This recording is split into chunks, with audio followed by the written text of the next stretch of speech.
Buenos dias, amigos. Or as they say in Australia, g'day, mate. Oh, Jesus, I haven't done that. What was that? Was that you? No. What the hell's that? You go back to your cheesy quaving days. I don't know what happened there. Look, it's like maybe it recognised the AI or something. I don't know. What is going on there? Zuckerberg's after you, mate. I know. Jeez. What's all that about? So, good morning and welcome to Shelfside Spurs, Spurs Asian TV and RickyVillaTV, as always, on the RickyVillaTV Sunday session. I hope everybody's well wherever they are. The sun is actually shining in the Netherlands. What's it like in the Shire? Overcast, grey. It was all right yesterday, but yeah, it's a bit grey and like a northern mining town today. Sounds lovely. Yeah. So buttered barm cake for your tea tonight, then. Oh, okay. That's Scottish. Come on, Scottish. Yeah, that's too far. Bring it back. What's yours? Oh, lad. I know. Way home, man. That's Newcastle, isn't it? What's Yorkshire? York. Yeah, they're Yorkshire. My family's from Yorkshire. York, lad. York, lad. Okay, then, guys. First of all, we're going to bring back something that we used to do very often on Shelfside Spurs, and that is on this day in history, in Spurs history. And I shall pass you over to John for this one, Mr. Einstein. So everyone who doesn't know.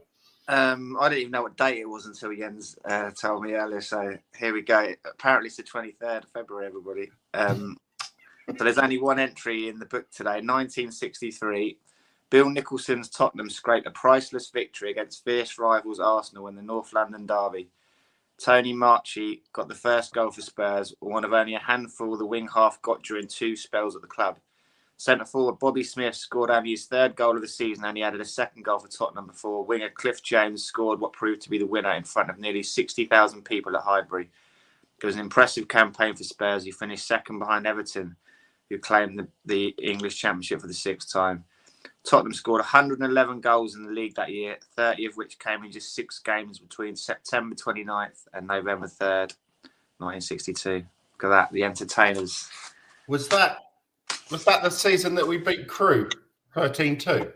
Must have been, I thought, we scored 111 goals. Yeah. 30 goals between end of September and beginning of November. Wow. Those are the days. Shooting boots on them. No, I think even today, I saw a stat that we're the second highest scorers in the league after Liverpool, aren't we? Really? Yeah, just don't mention the other end, you know. Yeah, that is very true. Although, having said that, Vic's had 2 clean sheets and he only conceded 1 yesterday, didn't he? So, yeah, it's good to have him back. I wasn't sure that would be the case. After Kinski's first game, I thought Vic's got a job on his hands here, but yeah, the guy has shown his inexperience, and it's good to have Vicario back. Kicking was a bit ropey yesterday, wasn't it? Early on. Yeah. He was trying to be too sort of laid back and a bit too casual on him. Got himself into trouble a couple of times, but everything was a bit ropey early on yesterday. They probably should have scored. First minute again. Funnily enough, Jens, I was saying to my brother, like we were talking about the lineup, and I said I don't know about this midfield because Kulusevski's going to obviously play number 10, and Bergvar's going to be running off all over the place like a headless chicken. I said I'm a bit worried that they're going to give no support to Bentancur, and literally in the first minute, Kulusevski and Bergvar were got caught out high at the pitch, and then they were running 3-on-1 against their Rodney. Weren't they? So I was like, Jesus, I didn't expect it to come within the first minute, but stepped down a bit after that, didn't we? Yeah. So Ipswich 1, Tottenham 4. Goal scorers Johnston 18-26. Hutchinson got one back in the 36th minute. Lovely finish from Spence, and an even lovelier finish from Kulu in the 84th minute. Vicario in goal. Sorry? Okay. Vicario in goal. Udogie, Danso, Gray and Spence at the back. Bergvall, Bentancur in the middle. Son on the left. Kulu in attacking midfielder. in the centre, Johnson on the right, and Tell up front. What did you think then? Yeah, it's probably about the right team. It's a surprise that Davis wasn't on the bench. Wanted to give us some backup for the errors. Is there anything come out as to what happened to him afterwards? I think Ange did address it in the press conference. The only thing that I heard yesterday on Spurs community was that he'd taken a knock and he was being rested. Yeah. Let's just hope he's not being rested for as long as Van de Ven is. He got a whack in the face the other day, didn't he? So maybe concussion protocols or something. Maybe he failed some of those after the game. Yeah, he got that kick in the face and he's bleeding, didn't he? Yes, yeah. Something to do with that. Yeah, that's a good point. But it was quite interesting that I think there was Gray on the right and Dance on the left, wasn't it? Because they peeled off that big lump, didn't they? The old the lap. They kept pinning onto Archie Gray, and I think they were trying to swap, weren't they, to put Danso on him, but mostly he just kept peeling off onto Archie Gray all the time, didn't he? Because he was a big lump in the air. Yeah. But it shows how intelligent Gray is, because he sort of learned after a while that not to engage with him, kind of just let him have it, drop off a bit, and get the second, which is what you got to do if you can't beat someone for power. But Danso did all right against him. He won his headers and his battles and stuff. Yeah. He looks a good player, that Delap, doesn't he? He did well against us at the home leg as well, didn't he? Yes. The home game. Yeah. Can't stand his old man, but you know. Yeah, he was the one who injured Deadly King, wasn't he? So. Yeah.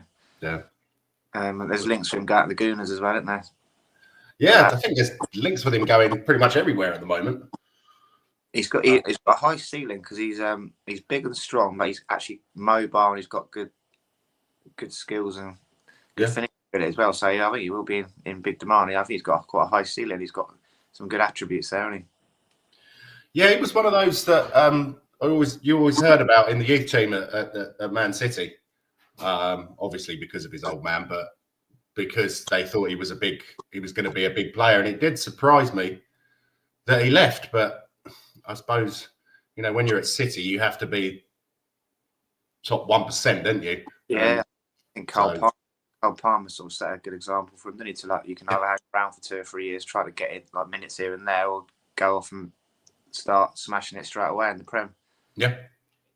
The guy that we had on commentary in the UK, he said it made him feel old because he had obviously played with Delap's dad and he'd played with Archie Gray's dad as well. So he said I've only just retired, and there's two out there. And the actual main commentator said to him, "Don't feel too bad. They're only like 18 and 19, mate."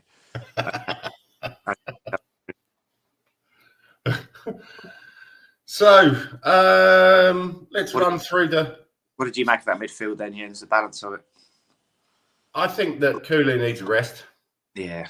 I think until his goal, nothing was really coming off for him. Bergvall, I thought, again, was close up there for man of the match.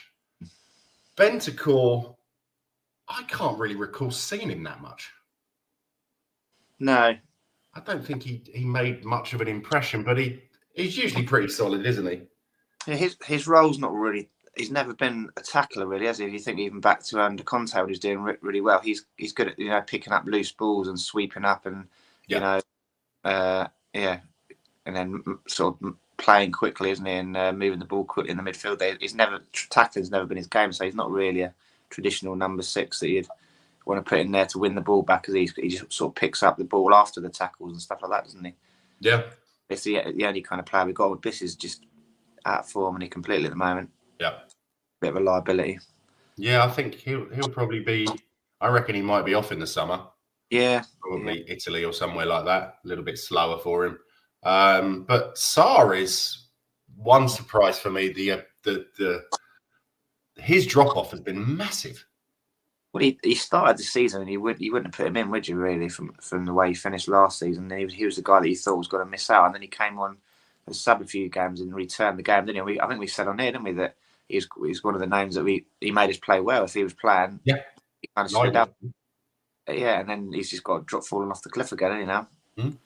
Yeah, which is I think it's a big shame, because I like the guy. I love his energy. Mm.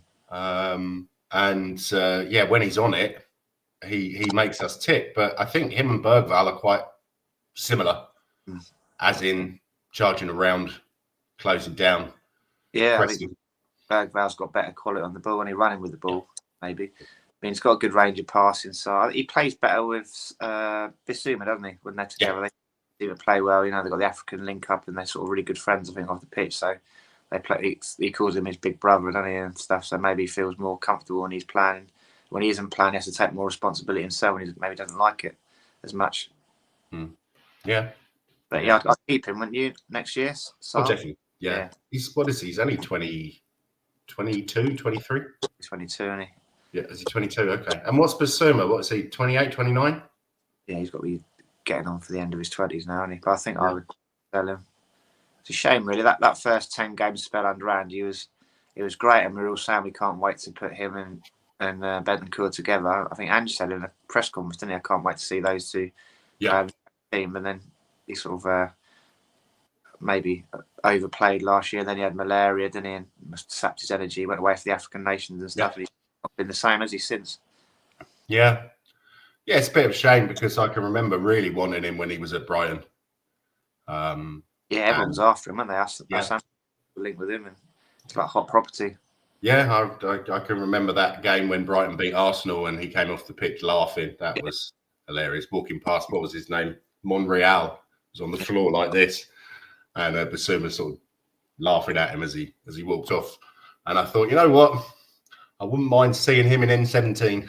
Yeah. And I mean, he hasn't massively pulled up a lot of trees, has he? No. But he has had his good games. Yeah, he's. I think the only reason we got him was because of the controversy hanging over his head, wasn't it? Really, some of the bigger clubs would have pulled the trigger and bought him, I think, before, but because he had that police shot over his head, and then I think it was towards the end before he got cleared that Tottenham bought him, wasn't it? So I think they must have had a nod saying it's going to be dropped. You know, it was a leave opportunity transfer again, wasn't it? Really, but we did well on that occasion. I think. Well, we didn't, but did we? Because he's been quite average for us. Yeah, he's been. You know, sometimes he's looked really good, and then other times he just doesn't look interested. So massively inconsistent. Looking back in hindsight now, I think I probably would have sold him last year and kept Højbjerg. But Højbjerg's tearing up trees in Marseille really well. Yeah, he's doing really well. Speaking of average players, Brandon Johnson was back yesterday, wasn't he? Don't know, didn't notice him, was he? No, he doesn't do it. All he does is gets the tap-ins, doesn't he? It's a good skill. It's a good skill to have, but as I said many a time, as the manager in me, I couldn't have players like that in there who don't give enough for the team ethic. You don't do enough to when they're not scoring goals, what they bring into the team. I know that will sound silly, but I think you could score from there, couldn't we? If we were fit to get to that back post all the time. Yeah, I'm not sure that I'd be able to, but I'm pretty sure you would. I'd be falling over my own feet, you know me. Those big long legs like Pat Sarr, you'd have been up and down there like a glider. Maybe 20 years ago, but no, definitely not these. Well, not even 20, 30 years ago. Do you reckon he was when he scored? He did that a couple of times. Do you reckon that was aimed at the Tottenham fans or the Ipswich fans? Because apparently he used to play for Ipswich. When they first got promoted, I think he broke through into the team as a youngster there before we went up to Nottingham Forest. They were saying on our commentary yesterday. Or maybe he's getting shit about because apparently he's dating a porn star, isn't he? So maybe the Ipswich fans were singing fun songs at him about that Lily Phillips or whatever her name is. Yeah, what is that about? Seriously, mate. What of all the women you could get as a footballer? Exactly. Why would you want some porn star that's just been run through by about 1,000 men? Yeah, in 24 hours. Yeah. and I just saw her earlier. She's doing another one, Jens, to try and beat the record. But she's doing it up her arse this time. So 1,000 men up her arse. She'll be leaking if she walks down the street, won't she? Like every time she needs a poop. Ridiculous. Why would you do that to your body? Like 1,000 men up your bum. It's like ridiculous. Well, that was that. What was it? Harry Enfield's Stavros joke. Go on. I said to my girlfriend, I want to take her up in the arse. She says, no, I like it the Spurs. Anyway. Moving swiftly on. Yeah, it doesn't show that he played for them. It shows that he played for Forest and then Lincoln and then us. So no loan deals or anything? Yeah, it doesn't show that. I mean, this app is not always 100% right, but it doesn't show him as being on loan there. But it could well be. How much shit has he really been getting from the fans though? On actually at matches, I know he gets a lot online, but Yeah, it just shows, I guess, who he listens to, doesn't it? Really. yeah. I mean, there is lots of groaning and every time he pushes out of a challenge and stuff in the stadium, so he must know that he's getting a bit. There was one yesterday, wasn't there, where he could have stayed on his feet and we had like a 3-on-1 breakaway and he tried getting a cheap foul and just went down and then ref didn't give it and then they came back and nearly scored from a free kick, didn't they? So he's frustrating player. Yeah, he is, and for the amount of money that we paid, I mean, he's paying us back the goals, obviously. But as you say,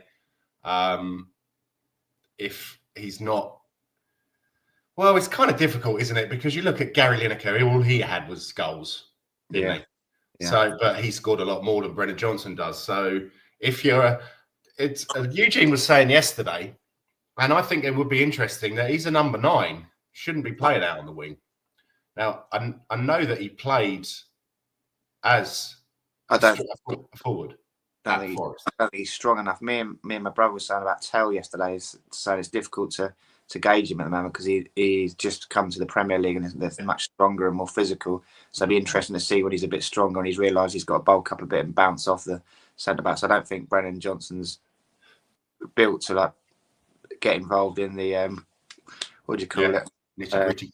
The nitty-gritty when you're bouncing off centre backs and that he tends to go down a bit easy. He doesn't like challenges and stuff like that. He's a bit of a weak engagement of any kind of contact, does he? Yeah, it wasn't. But 2 tap-ins. I have to say, Son, I thought was back to his old self yesterday. Yeah. He looked really good. I'm happy for that. I mean, he's obviously not going to go on forever, but performances like that. You said on the group, didn't we? That's probably to do with the week's rest he's had, and the fact that Odegaard's back now, snapping at his heels to get his spot, Mikey Moore, and he's got a couple of people he knows he's got to perform now. He's had a rest, so he just seems to have a little bit more energy, a bit more vavavoom about him, didn't he? Yeah. Yesterday. Vavavoom. So what did you think of Udogie's return to the team? He did it right, didn't he? He was he did all the things that we like him for, driving forward, quite powerful and big. When we had quite a lot of joy down that left with him and Sonny, didn't we? Yeah. It was good to have him back. That first run he went on when he drove right to the box, he could have done better with, didn't he? He looked up and he saw a couple of players waiting on the edge of the area, and he sort of had his head down and carried on going towards goal. Didn't he? All he had to do was place it back to his goal.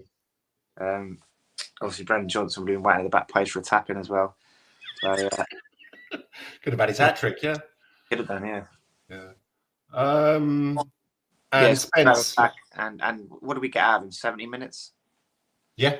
He went off in the 65th. Yeah. So, good to have him back.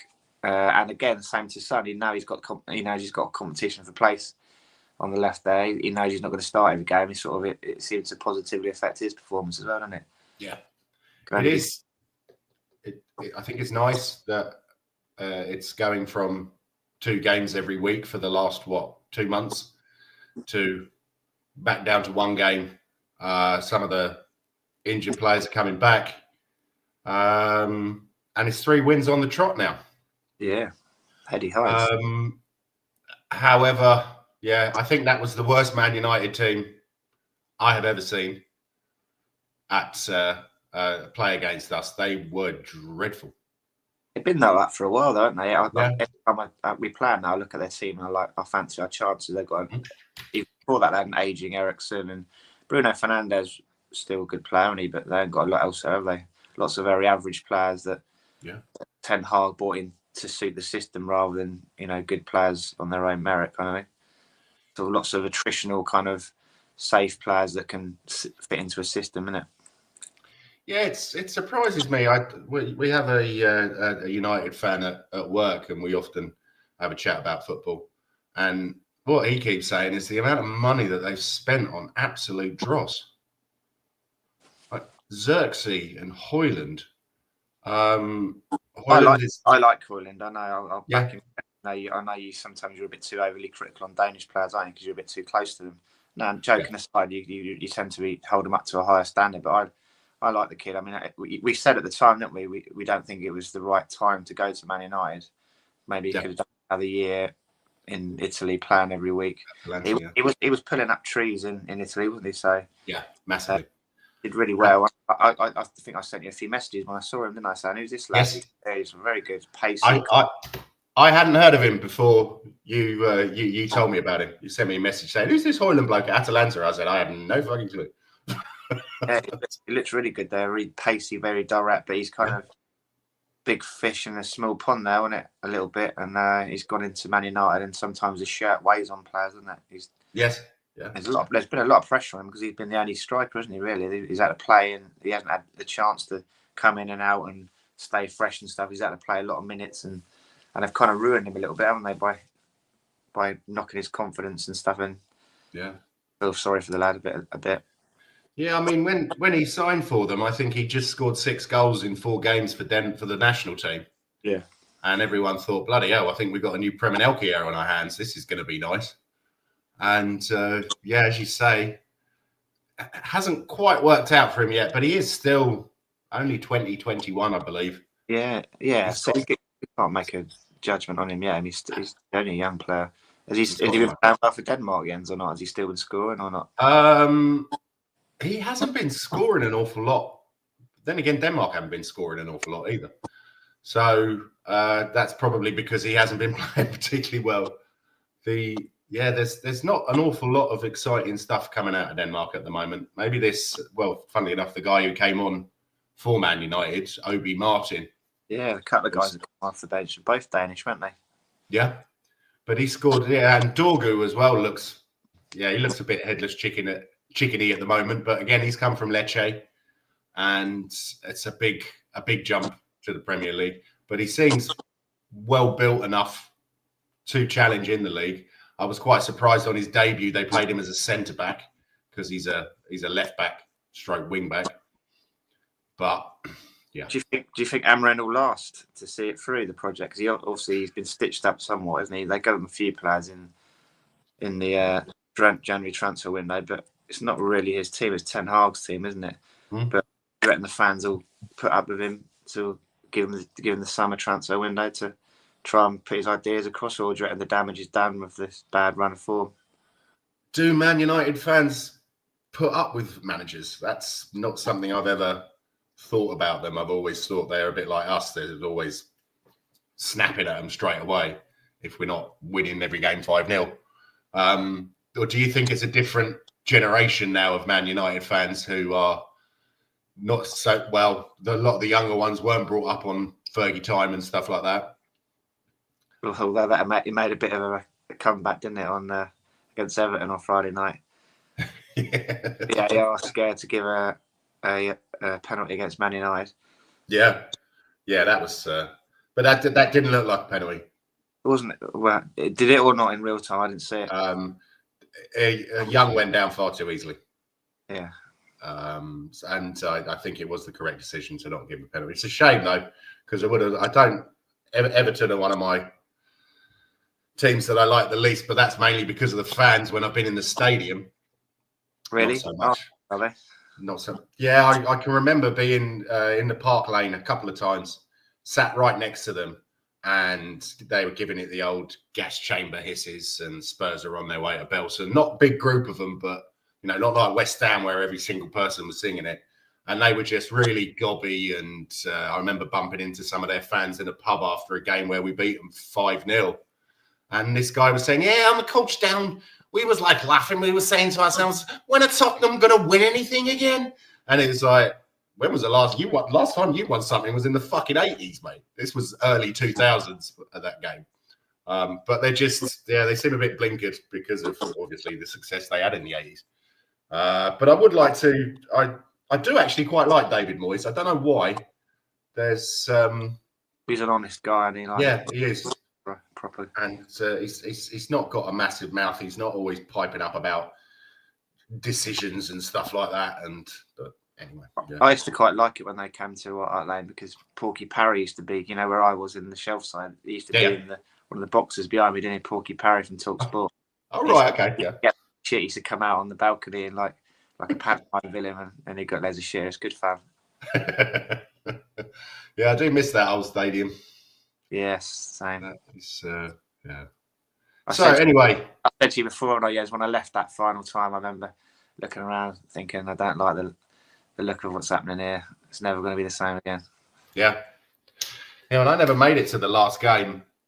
I think I was on holiday, or I just didn't get a ticket. I was in the Netherlands by that time. But didn't you do because the Arsenal game was the week before, wasn't it? The last Guna games. So I think it was you and my brother. You both did the Arsenal game and not the last game because tickets were going for something silly like £300 or something, weren't they? For the Man United last game. Oh, really? Okay. No, I think that the last game I did was when we beat West Ham. Was it 5-0, 5-1? And there was that big gap in the East Stand and the shelf where they had to knock it down or something, and it was just like, you're fucking shit. So I remember that. That was brilliant. Absolutely quality. So yeah, sorry, I haven't done the comments here. Eugene says, big up everyone. Levy out. Celery agent.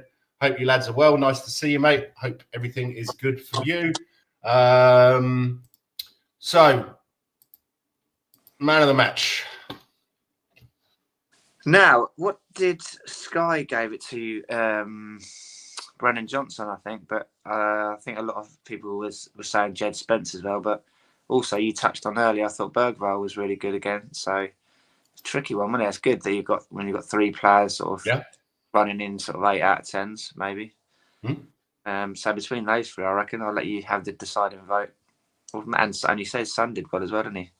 In patches. Yeah, I'm Wagwan, Mr. Ricky. Evening, Miss Cullen. How are you, my dear? Wagwan, Mr. Johnny. Who is this then? Who do we think? Do we think it's Bob Spurs? Sorry. I should say that. Big Al. Yeah, Big Al. To take our shins. What's that song? We've come to drink your beer and take you with, and I've come to humiliate you and kick your shins. Mr. Johnny, you are very handsome. I 100% agree.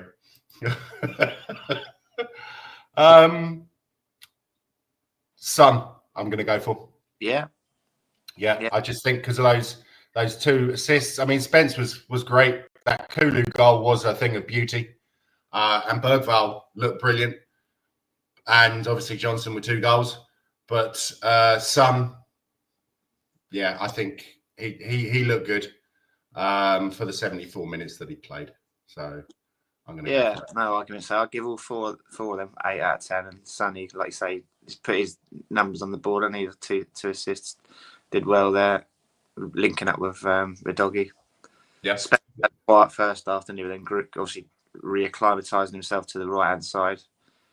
So it's good to see him back. So Don is asking, are you single and available?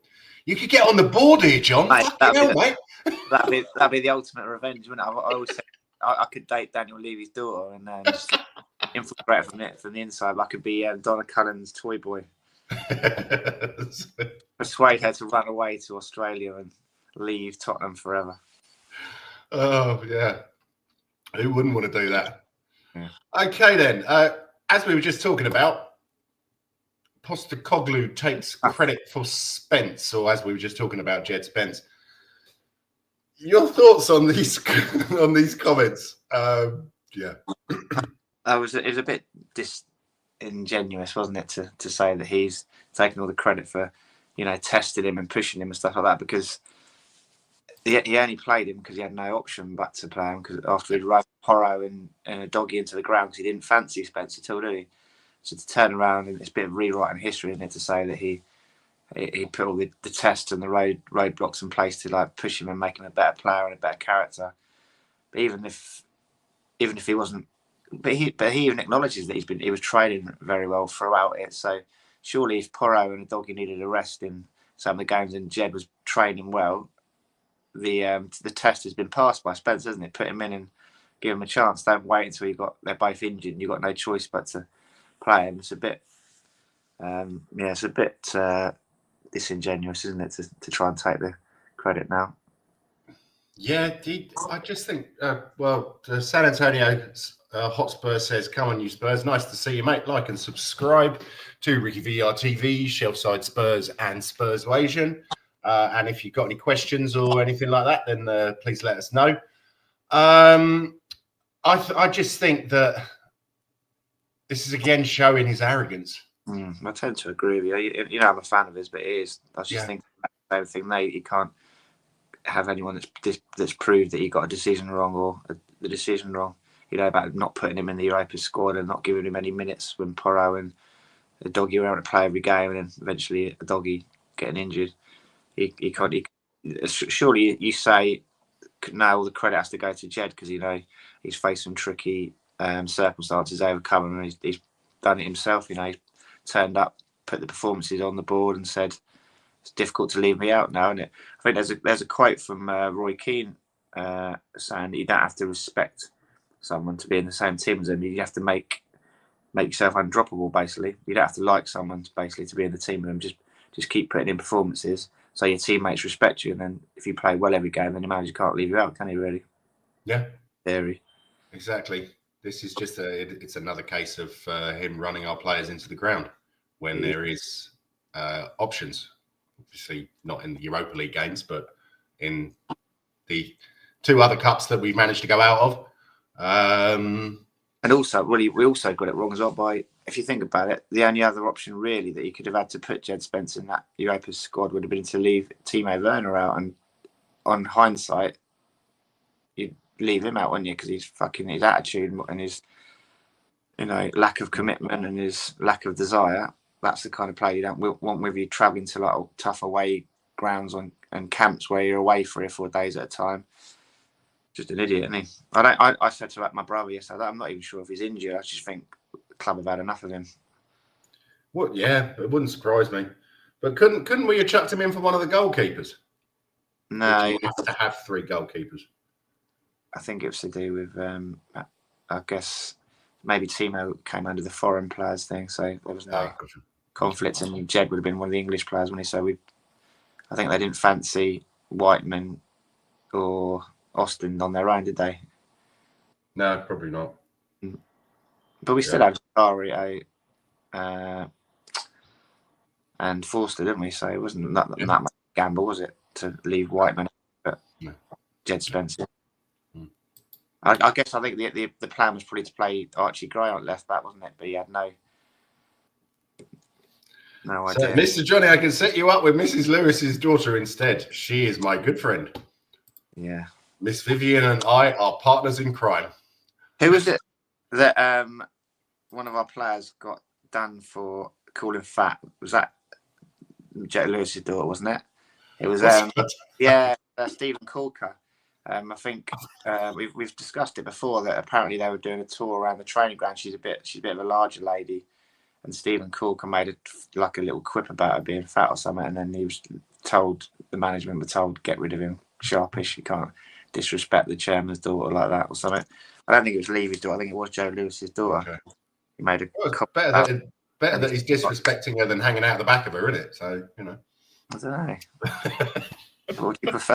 You Donna Khan's daughter or Joe Lewis's daughter? Kavinsky Nightglow, nice to see you, mate. Apparently Archie Gray is the only good thing about Spurs at the moment, and Maddison is shit, having 10 goals and 7 assists in all competitions. Brennan Johnson, you're not that good that you don't need to celebrate after a goal. Good evening this Sunday morning. Good evening, sir. I hope that you're well. Yeah, we were sad. Got associated with Mars bars for some reason and not taking acid at the time. Okay. we were saying earlier about Brennan Johnson celebrating. When we were saying was that to the Tottenham fans or to the Ipswich? We weren't really too sure. Yeah, as far as I could see, it was to the Ipswich fans, but I'm not really sure. I don't really understand what you mean there, San Antonio Hotspur. Jed Spence, question marks. come and give us a bit of a better explanation, that would be great. Okay, now let's move on to our favourite subject, Mr. Levy. Tottenham, no. Tottenham Hotspur or Spurs, yes. What the actual living fuck is all that about? The best thing is, imagine him sitting around a table like, and this is one of the things they decided to make a note of in their board meeting and actually push it and write a letter to the Premier League about. It's like, really? Got all these things going on in the background. You haven't sorted out, your museum yet. You haven't sorted out your statue to Bill Nick or anything like this. The fans are in uproar, and you're going on about trying to make the broadcasters refer to us as Tottenham Hotspur and not Tottenham. All I can think of, I was saying yesterday to my brother, it's one of my favourite catchphrases, isn't it? I was saying yesterday to my brother that he's trying to disassociate because he wants to gentrify Tottenham. He's trying to disassociate the area of Tottenham to the football club. Because we're getting so much banter, and we're fucking banter FC for not winning anything and never competing. He might be trying to take that loser, online mentality associated with Tottenham away from the area of Tottenham. I don't know. It's all I could think of. Some monetary reason that he's going down that route. Yeah, it's very possible, as you say, him wanting to gentrify the area and build hotels and probably luxury flats and houses and stuff like that he wants to disassociate. Yeah. And isn't that a damning indictment of his time at the club? That he's trying to disassociate the word Tottenham as an area from the Tottenham Hotspur Football Club because we're seen as losers and second rate because of his fucking Yeah, but I mean, for all we know, we'll probably be called the Spurs Soccer Chickens in a couple of years. So, and taking second place to the Hotspur Hot Wings or something like that in the European American Football League thingy, whatever. Is that still going? Because I remember they used to have the London Knights or something, didn't they? London Monarchs. London Monarchs, that's one. Yeah, because Clive Allen played for him, didn't he? He's a kicker. He set loads of records. He said it's really easy for him. You get subbed on to take a kick at the beginning when they've got a field goal and to score. Yeah, said you had to kick it 2 or 3 times. He said it's obviously high pressure on you every time you do kick it, but he said piece of piss. He had fortunes and did really well at it. Yeah, I didn't know that. He went into. Cool, that is. He played for the London Monarchs. Yeah, okay. So Brennan Johnson telling the fans to stay quiet just because he can only score tap-ins but cannot take on a man down the wing. You and John are going to get on so well, Kavinsky. I don't know what he does. I must admit, though, Johnson is brilliant in post-game interviews, so he should stay on Twitter and articulate the abuse he gets as he responds to it. That would be good. Spence is now valued more than the skywalk at the stadium. Yeah, I'm not sure about that.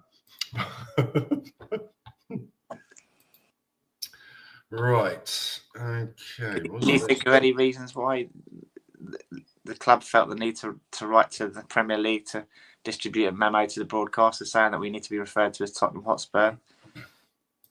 Yeah, anyone who's listening, if anyone could think of anything, marketing geniuses out there, just doesn't make a lot of sense to me. But I think that a lot of the stuff that Levy doesn't make a lot of sense. It's all there in his powerful businessman brain. Yeah, I know years ago we used to have the domain, didn't we, spurs.co.uk, and then they dropped that because of San Antonio Spurs, didn't they? They didn't want to. There was too searching for Spurs, and it was coming up with San Antonio Spurs, so they dropped. I don't know if we've still got the domain. I imagine so. That it pretty just diverts to TottenhamHotspur.com. Yeah. But maybe it's that again. Maybe are they doing well at the moment? Any Americans out there? Are San Antonio Spurs doing particularly well? And Levy doesn't want lost Google inquiries or whatever. I don't think they are, to be honest, because I do follow basketball very occasionally. I'm a New York Knicks fan, but I can't remember that the Spurs are doing. That just a tool. They're 12th in the Western Conference, so he'll be good at out of 15. Who owns? Yeah, I'll Google that. Who owns the San Antonio Spurs? Maybe he wants to disassociate himself from them for some reason. Probably Steve Nash, isn't it?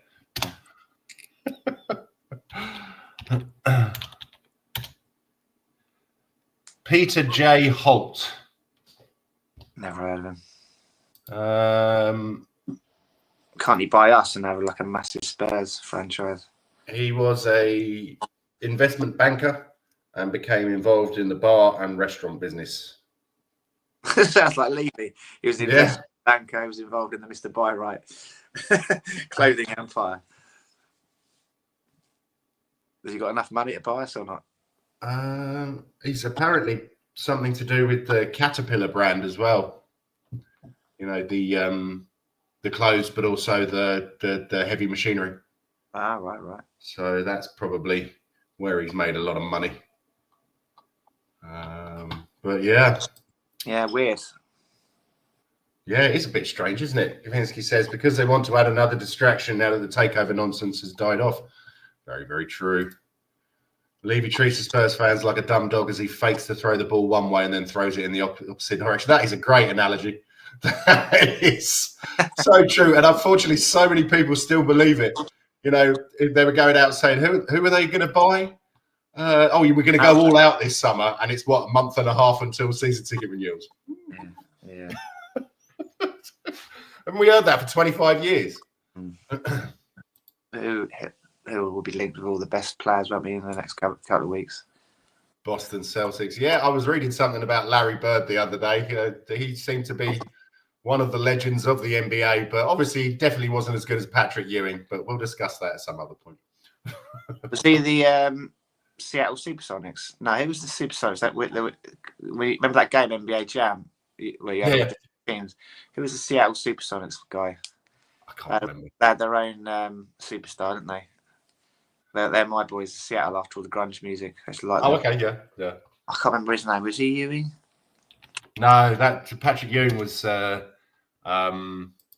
New York Knicks. Sonic's like main player. He's gonna. Don't give me a clue when you get there. Scott, I think Scott something. Scottie Pippen? No. When was the game from? I reckon around 2000s, wasn't it? NBA, was it called NBA Jam or NBA Heat or something? Oh, okay. Seattle had a really good player as well at the time. I don't think they exist anymore, do they? The Seattle Supersonics, I think they folded or... Are they? Really? Okay. Yeah, they folded. They've got the Seahawks still, the American football. They haven't got the Supersonics. They folded. Oh, yes. It says sale of the team. Sold the Supersonics. Right, okay. Nothing? They're the Oklahoma City Thunder now. Oh, wow. Yeah. Oklahoma. Sorry. Yeah. Larry Bird was the most intelligent white players ever. He had to be because white men can't jump. That's not true. I can jump really high. As John will tell you at what was it? Sports Day at Woodside. Standing high jump. You used to have to step over the damn thing. I had to jump on all these bouncing things and try and get there. You had to just walk along and step over each one easy.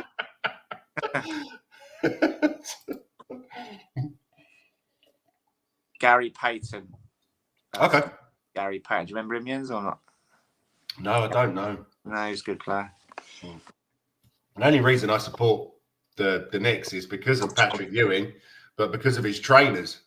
He used to make these big basketball boots, and I absolutely love them. I've still got a pair of them.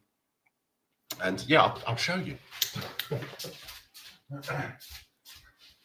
They're a little bit worn now. Are these originals from back in the day, are they? No. I bought these about 10 odd years ago. Yeah. But I still, they're basically my outdoor slippers. Very proud of those. Those fucking should be. They're really expensive. But, okay, mate. Any other business that you'd like to discuss? Because otherwise, I think I'm going to wrap up for today. Who do we think today? They're Man City and Liverpool. I think it's got to be Liverpool, isn't it? Where is it? Let's have a look. Let me have Sky Sports. It's at Man City, yeah. We've got a Newcastle and Forest first, so. But forget about that, mate. It's Watford Luton at 1 o'clock. Oh, the big local. The family club against the Hack. I'm really hoping that Watford absolutely annihilate them because Luton are really crap this season. It's been hilarious. But then there's also a big one is Ajax versus the Go Ahead Eagles. Oh, that's something we haven't discussed. Alkmaar. Oh yeah, that's You the game. fancy a trip to the Netherlands, John? Because I only live about an hour away. Got a spare room upstairs. How many fans are we getting? I didn't see everyone moaning saying we weren't getting offered many fans or something. Apparently, we're getting 900. Is that it? I'm pretty sure that's what I heard. Is it near Amsterdam? Then is it fairly? No, it's North Holland, but it's about an hour on the train from where I live. Yeah, it's any other business I forgot to say the other day. Obviously, my name is John, and it had the name John around the world. Jens is Danish for John. I never realised this. Well, that's actually because they do have John in Denmark as well. It's mainly spelt the way that you spell it. It's not with the H. It's without the H. But Johnny Molbu, Jan Molbu's brother, he was John. So yeah, all right. So yeah, I suppose it does sound a bit like John, doesn't it? Jens, John. Jumping when stoned doesn't really mean. I wasn't being stoned at the time. I don't live in Egypt. Sorry, but Donnelly ripping it up in League One. Did you see all his 6 goals and 6 assists? I have seen the majority of them because I'm following Orient and him on Twitter and Facebook, and they do show quite a lot of the replays.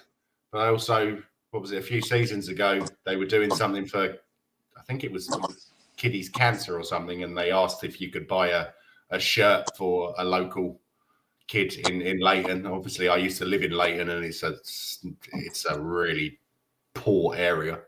And so I bought a shirt, and they've been bombarding me with emails ever since.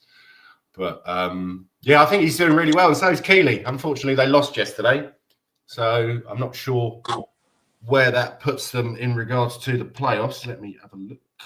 Harry Kane sponsored their shirts only a couple of seasons in a row.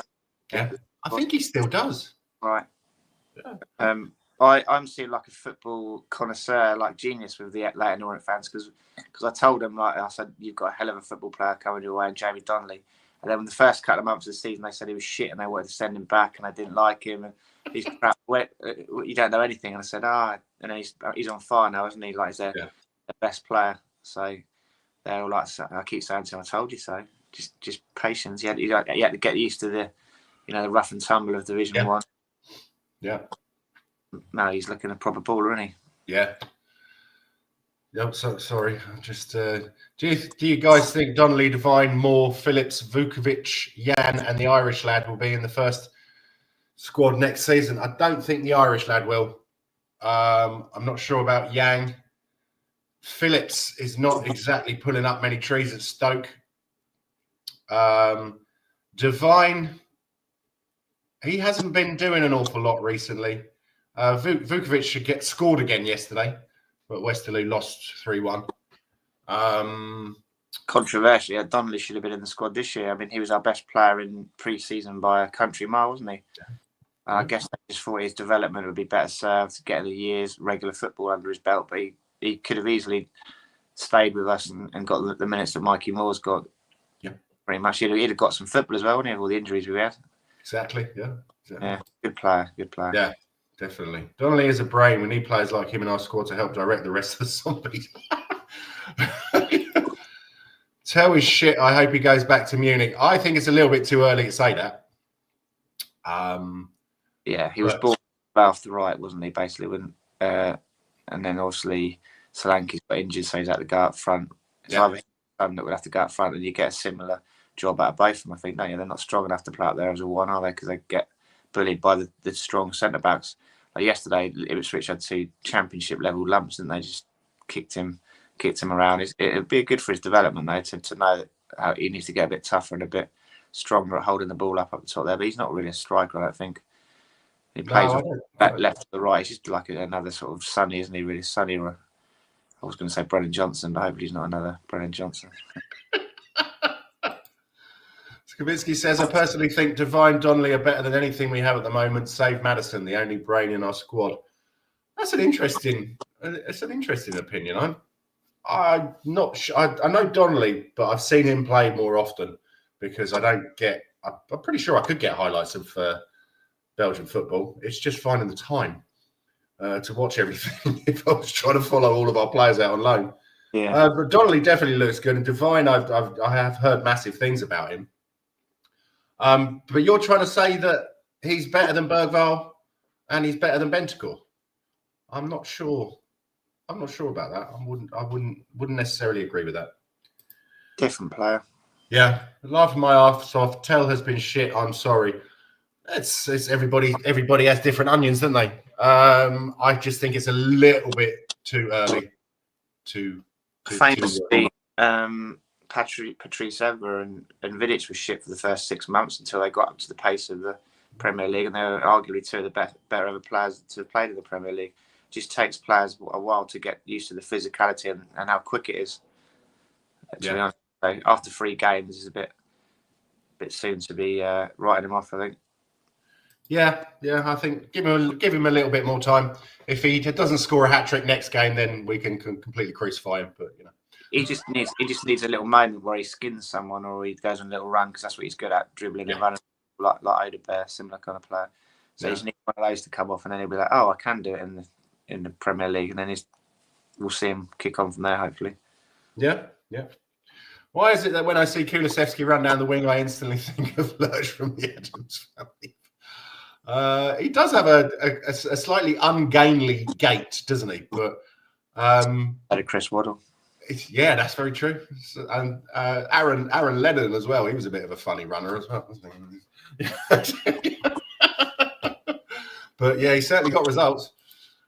Levy wants to pay 50 million for him when Gyökeres has a 58 million release clause. Now, this argument, it was a few years ago. He was playing for Coventry. Didn't do an awful lot, did he, in English football? Now he's gone. Where is he? Portugal, tearing up trees. Do you think he's going to be able to come back and actually? It does happen. Look at Serge Gnabry. He was at West Brom, couldn't get in the West Brom space. He probably one of Bayern Munich's best players. Look at Mo Salah couldn't get in at Chelsea, could he?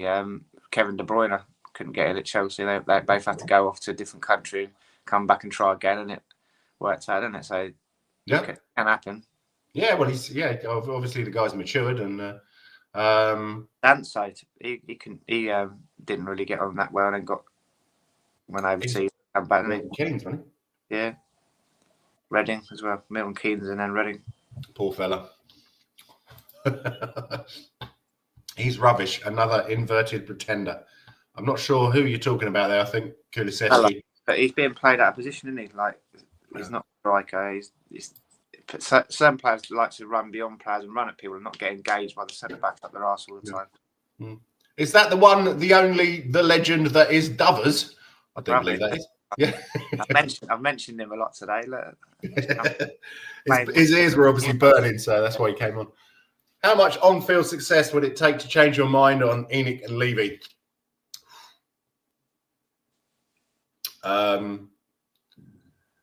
Yeah, I'm not sure about the on-field success, but if he bought me a pint, I'd probably be his best friend forever. I don't even think it's that much to do with on-field success. It's the lack of class around the club, like not having can't have any branding to Tottenham Hotspur. He hasn't got a museum. He hasn't got the Bill Nicholson gates up. It's his disregard for loyal fans. It's his disregard for our history, or everything that made our culture, everything that makes us proud to be Tottenham Hotspur fans. And he's slowly chipping away and disintegrating it all. So it's not even linked to on-field success for me. He hasn't got our best interests at heart as a football club. I think that's the be-all and end-all. So that there's no comeback for that. I mean, he just doesn't respect our history, does he? Yeah. So if you don't respect your history, you've got no future. Well, I think the whole thing about he's desperate for he's probably really happy when we're not doing so well, because he doesn't want season ticket holders, does he? What he wants is season ticket holders to give their tickets back so he can sell them for 300 quid on some Ticketmaster or whatever, and fill the stadium with tourists who will They won't go to any of the pubs outside the stadium. They won't go to restaurants. They'll go in the stadium. They'll have their lunch there. They'll buy stuff in the shop. They'll drink a few beers. Then they'll probably stay in the evening to listen to the entertainment and then go along their merry way. So all that money goes into his pocket. Yep. With the identity or the fans themselves, as they're trying to make them proud of their club. It's all to do with making money. It's nothing to do. He's a cancer to the club. Every single part of it. He doesn't understand that either, does he? That's the worrying thing. Because I remember Dovers was never particularly Enoch out, was he? Well, Dovers is an accountant, so he's quite impressed with his bean countering. So yeah. Okay, but good to see you, mate. I hope everything's well. And if you ever want to come on the show, you're more than welcome. I remember doing the first ever episode of Shelfside Spurs with you, where John did the introductions, and then his internet went down for 5 minutes, so me and you had to talk amongst ourselves. And his headset. That was it. But yeah, that was good fun. Good days they were. Dutch football expert. What does Bergvall do? Please tell me. He puts in a lot of tackles. He presses well. He's got a pretty good pass on him. Runs with the ball brilliantly. Stretches the pitch by running with the ball. Like yesterday, a few times he did it. Just got the ball. It gives a breather to the defenders. It drags the opposition out of position. When it's more than one player drawn to the ball, it moves them out of position. So it's very important role. Very good player. Very good player. Yeah. Look, even Sam, I think he means San Antonio Spurs there, agrees with me, and I don't even know him. I don't even know you, Kavinsky, but I agree with you occasionally. It's all about onions, isn't it? Can we not find a winger that even resembles the way that Hazard runs? Well, yeah, that'd be nice, wouldn't it? I think we've got him. Odegaard, good. He looks promising if we can keep him fit. Yeah. Chris Waddle was a genius on the ball compared to Cooley. That's very true. Not comparing. Well, I know we're comparing the way that they both run, but Chris Waddle is still one of my top 10 players that ever played for Tottenham. Yeah, he was still playing last year as well. Oh, was he? Yeah. He's 60 years of age or whatever he is now. Seriously. Still plays Sunday League. Nice one. And to be honest, one of the first thing that really drew me to him was his mullet. That was a haircut and a half. He had some weird nickname, didn't he? Because he used to work in a sausage factory. Oh, did he? Yeah. I remember that he worked in a sausage factory, and so he had some weird nickname as to link to the sausage factory. Oh, okay, yeah. I can remember reading an interview with him, and his pre-match meal was the same. Now, I think it was pie and chips and 2 pints of Guinness. Yeah. Genius. Great player. Yeah, he was brilliant. We got to see him play in pretty sure he was about 37, 38 with Sheffield Wednesday, didn't he? Yeah. Got him to a couple of League Cup finals and FA Cup finals against the Gooners, didn't he? Yes, yeah. And he could have been a national hero if that chance against Germany when it hit the bar. Remember, we hit it first time. Yeah, that's a shame. But we pay 80 million for Richarlison. Yeah, I know. With less said about that, the better. It did make me laugh the other day that someone, I think Richarlison posted up a picture of him training or something, and some bloke commented, we're 16th in the league, and he said, and Richarlison replied, "It's okay, I'm back now," and he gets injured the next game. But the argument over Gyökeres 34 goals in one game. Fuck me, that's good. And Tell hasn't scored this season. Yeah, that's fair enough. Scored in the last game for us. Yeah, well, yeah. Oh yeah, of course he did. Yeah. We Good don't purchase players to play them in their natural positions. That was exactly what Eugene was saying yesterday. Said that when Ange came in, they said that he doesn't like traditional centre forwards. We like one that runs like he's got him in Solanke now, and he likes to surround them by players that can play anywhere across the front line. Yeah. that can give you legs and run around and lots of energy. That's the kind of player he likes around his big, strong, pressing target man, isn't it? It'd be interesting to see him playing on the right where he was bought for when Solanke's back, to be honest. As in, hopefully the damage isn't done with his confidence and the crowd getting on his back before then. Because he's playing out of position now, he's doing a job, isn't he? But yeah. Johnson again, ole, ole. Yeah, all right, whatever. Yeah, big up, Elias. I hope you're well, mate. Kavinsky, 100% true. Nail on the head, Baldy. Thank you very much. I think it looks quite stylish, don't you? He wasn't talking to you there, John. He's direct. It's from Nathan. How are you, mate? Hope everything's well. Hi, all. Kavinsky, Levy wants a richer clientele in the stadium as his prices the presence out of the stadium. That is very, very true. To do with gentrification of Tottenham, isn't it? Yeah. And he probably wants the rugby crowd to come in, doesn't he? That's why. Obviously, we get Saracens and Harlequins and all of the London clubs coming down to play their one-offs or their double headers or whatever. And yeah, Kulusevski runs like the opening interest at $6 billion. You have to be of a certain age to remember that one. I like that, Kavinsky. I was saying to Davos the other day that Bergval's got the best role model in Kulusevski to look up to, because he's getting stronger and more powerful and fitter, and he's able to last the 90 minutes now. And obviously his dietary habits and his pre-match habits in the gym and all the strength and conditioning work, he's got the perfect person to look up to make himself stronger, fitter, and become $1 billion man. And he really, yeah.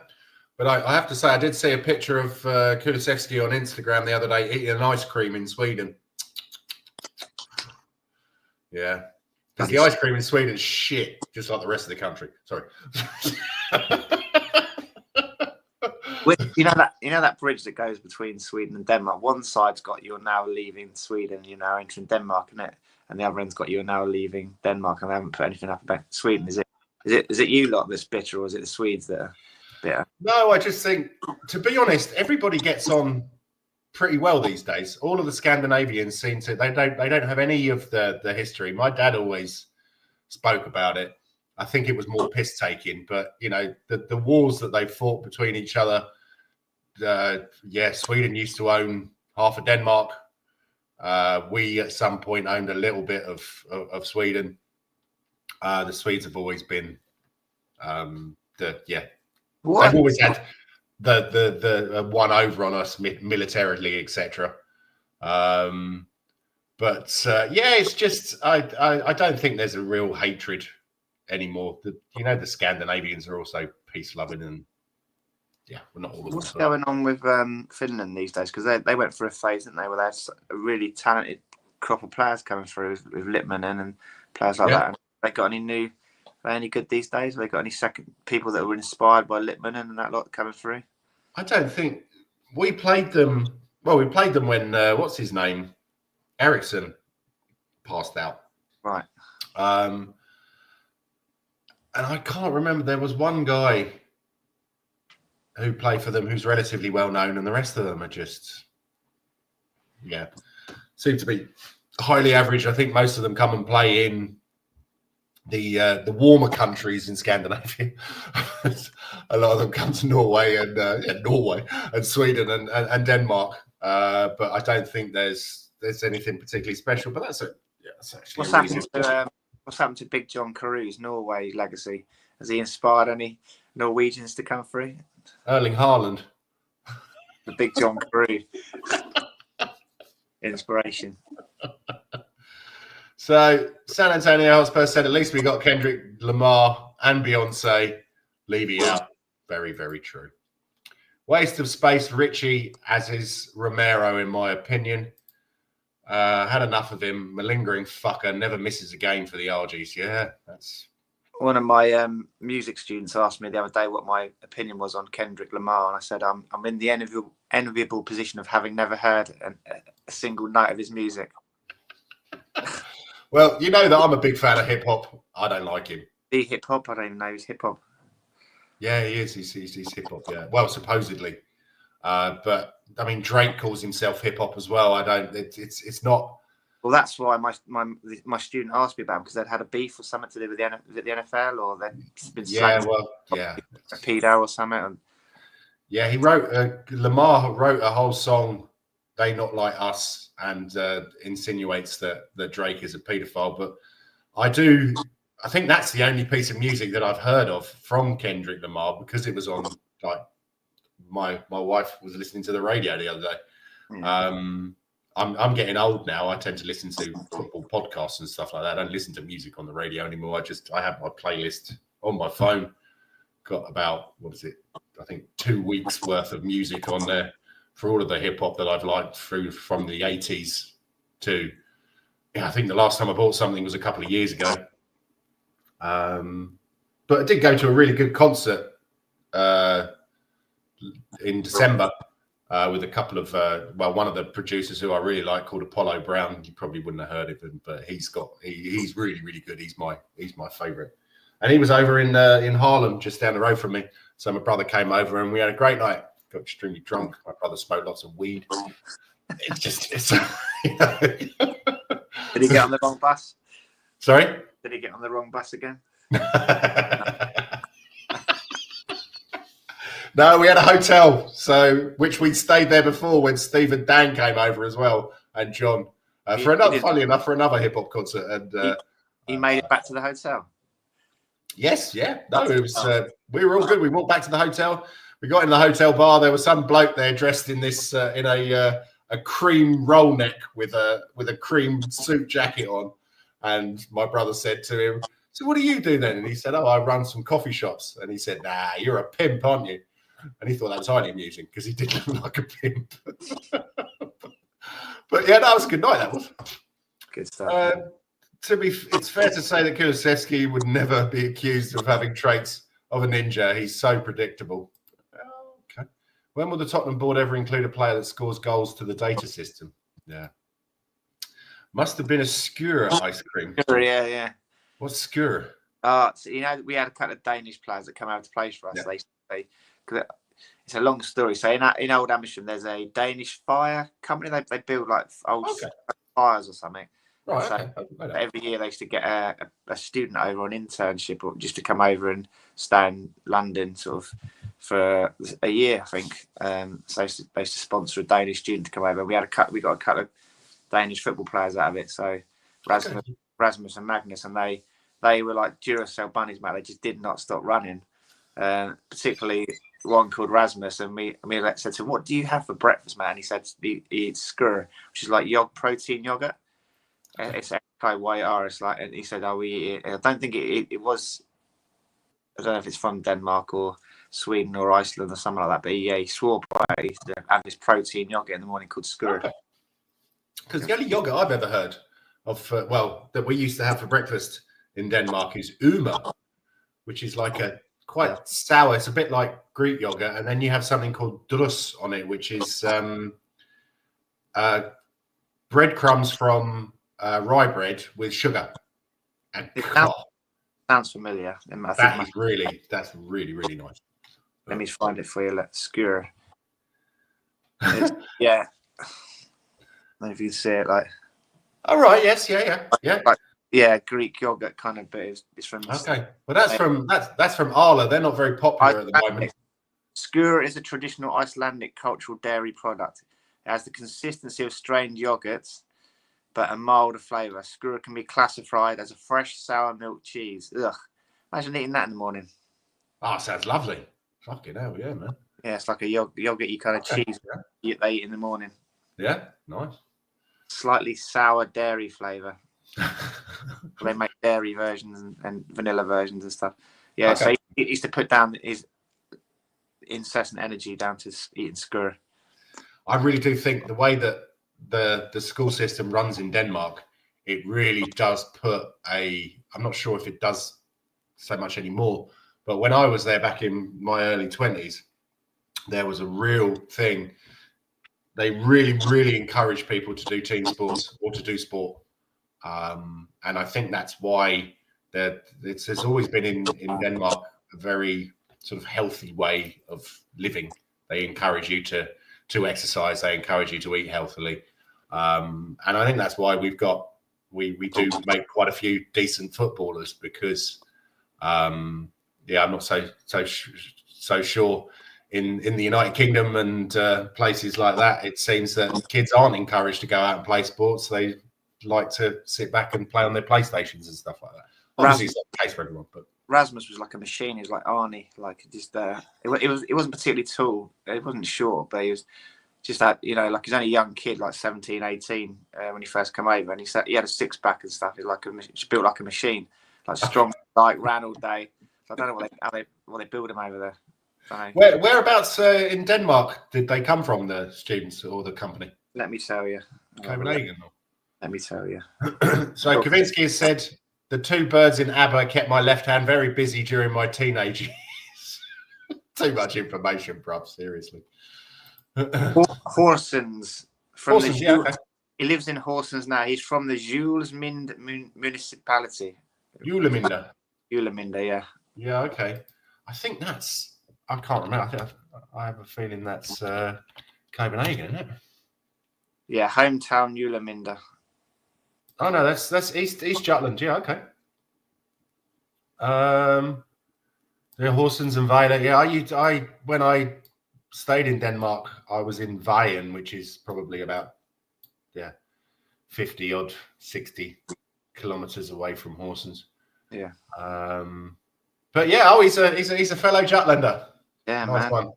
He was telling me that they've got some weird superstitions or traditions in Denmark. If you're not married by the time you're 13 or something, 30 by the time you're 30, they've got something. I'm not going to say not 13. You're not married by the time you're 30. Yeah, come on, mate. This isn't Gaza. Sorry. But our recruitment is terrible in regards to our forward line. Maddison is still our only hope up front with Son on life support. I'm not sure where you're getting so much confidence in Maddison from, Kavinsky. I just don't think that. We had it down as a talking point, didn't we? Yes, to say he's putting pressure on himself by keep piping up, because yesterday he had a pipe at the Ipswich fans. I pointed to his Norwich City tattoo. After the game. He was in the changing room piping up at them after last week's business with Roy Keane. He's just putting a lot of pressure on himself. Especially when he's not really playing that much. Yeah, he did. The goal was good yesterday. If you look at it, the goal for Spence, he's some great footwork. Yeah. Take 2 or 3 players out and then set up Spence. That was something we didn't discuss. I was actually quite impressed with him when he came on. He did. I thought he put in a good shift. Yeah. But will the club have any future problems getting our new signings across the border? Not sure I understand that. Is that something to do with Brexit? We need Decky in the middle behind Solanke, which gives us so much strength, and it will free us up on either flank. Solanke is a massive miss. Yeah. Skirt is the only Finnish thing that I want to eat. It's Icelandic, mate. Lots of hot girls in Denmark when I visited Copenhagen. Yeah, seriously, Nathan. Anyway. Sounds like a covert way to infiltrate and destroy a nation under the guise of a stiff yacht. Elaine Christensen was Danish, wasn't she? She was fucking beautiful. Yes. Yeah, I'm surprised there haven't been more supermodels from Denmark because, as Nathan said, even going out in my hometown, okay, it's the second largest city, but some of the girls you see, they're absolute stunners. And obviously I live near Amsterdam now, so there's a lot of stunners there as well. Yeah. So yeah, I do quite kind of like living in countries with lots of tall blonde birds. I was just going to say it's bad, isn't it? So you've got all these beautiful women around Europe, and then British women. You've got Bonnie Blue and Jessie Phillips, both trying to outshag each other up the arse for 1,000 men or so. Like, God, it just sums up British women, doesn't it? Really? Yeah. Well, no, I mean, famous for that. Yeah. To be honest, that's why I want to move back to Britain.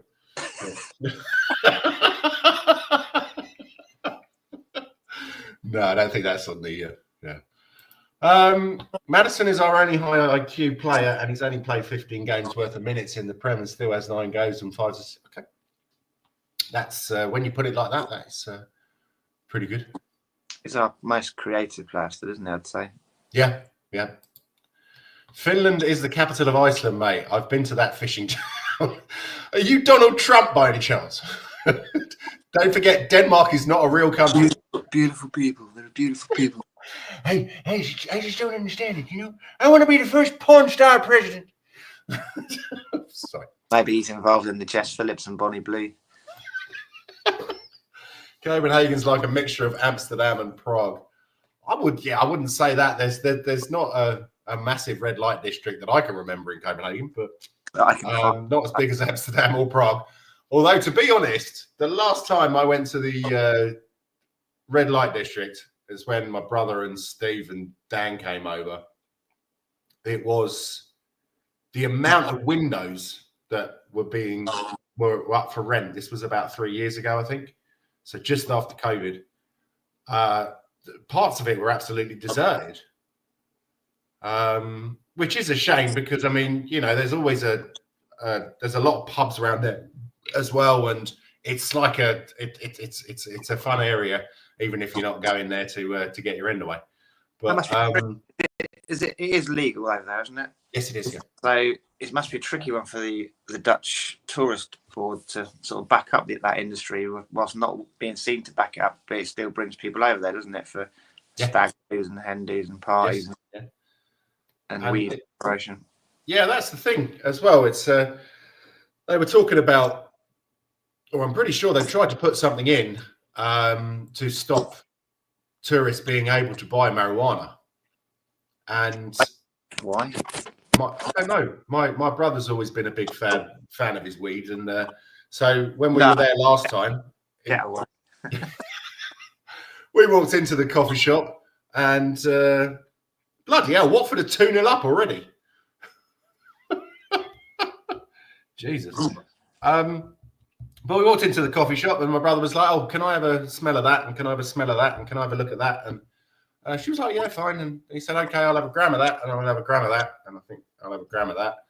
And she was like, "Oh, do you have any ID?" And I was thinking, "Oh shit, this is where they're going to ask, because apparently they're releasing an ID card that you can use for coffee shops." And he was like, "Yeah, of course." Showed his passport, and she was like, "Okay, that'll be 20 odd euros or something like that." Maybe allowed to buy a set amount or so. Sorry.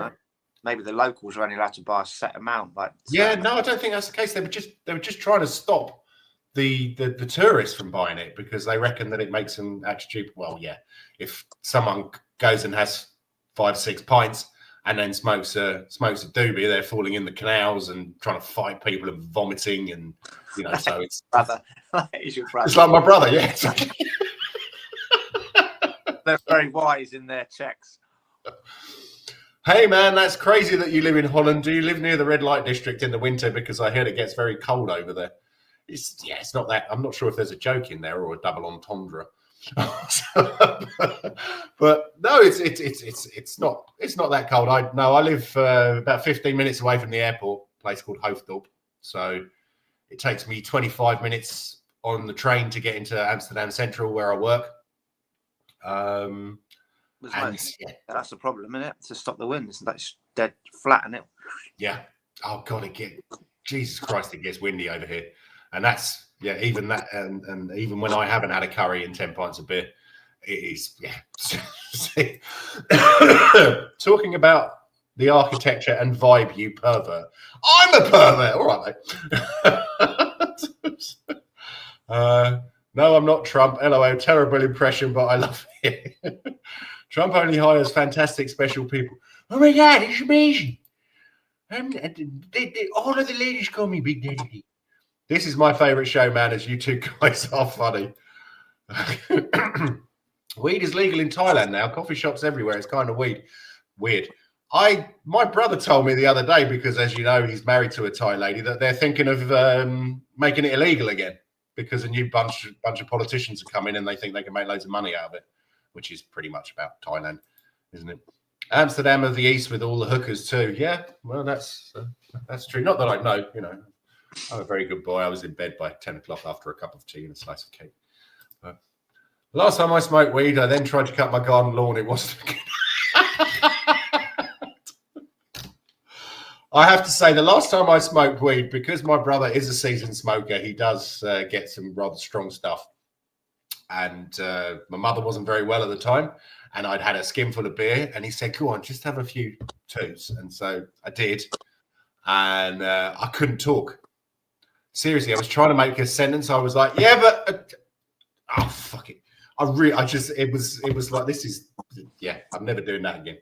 I will stick with my beer. Hopeful Airports, they could be Spurs' future sponsors when the fans cop onto the Dare to Do logo that Levy perpetuates. Yeah, they keep changing their minds about weed. Okay then, guys, I think I'm going to wrap it up now. Oh, no, we didn't really talk about Alkmaar. Troy Parrott. Absolutely banging them in at the moment. Did he play against us in the Mikey Moore game then? Yes, he did, yeah. I don't remember seeing him.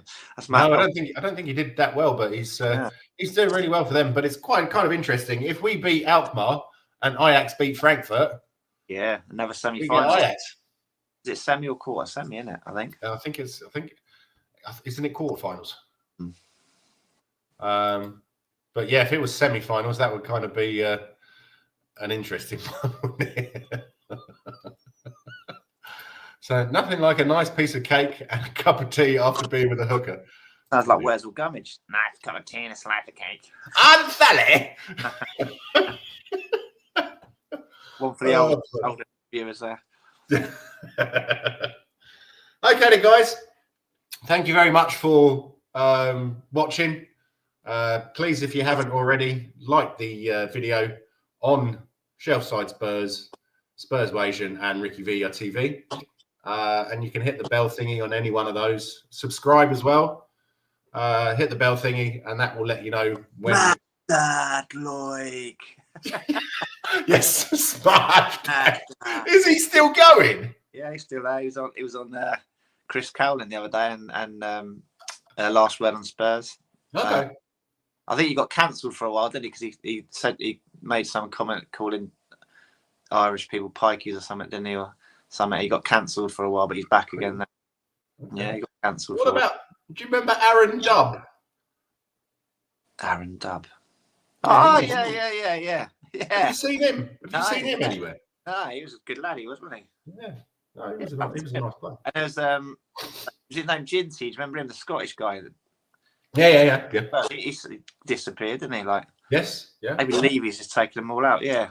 I think he had some mental problems though, didn't he? I seem to remember him talking about having severe bouts of depression and stuff like that. So obviously support. Yeah, I think so. Was he was the big lad from Scotland, wasn't he? Yeah. Okay. Well, do you remember that Bob Spur? Whatever happened to Bob Spur? Mention that. Headed for the hills with the money. Yeah, I wonder what happened to him. I wonder if he's trying to take in another fan base or something like that. Pretending he supports Celtic or something like that. Weird, isn't it? It wouldn't surprise me because he was from where? Derby originally, wasn't he? Somewhere up there, wasn't it? Nottingham, Derby way. Yeah. So, but anyway, less said about that, the better. Yeah, but I'd also like to say, just before we leave, Kev, get well. I know you're not particularly well today. That's why you're not on the show. And also give a shout out to Kim and Rez. They're going through a bit of a tough time at the moment. So sending you lots of best wishes. And anything you want to plug or anything? And if anyone sees Eugene in a car, don't approach him because he's got big wads of cash in his pocket. Has anyone seen Eugene? He's supposed to be on here today, but last we saw he had loads of wads of cash. We'd been out of the car and he came back counting for his wads of money. So loads of money. Less said about that, the better, Eugene? Okay then, guys. Thank you very much for watching. Come on, you Spurs, and Levy out.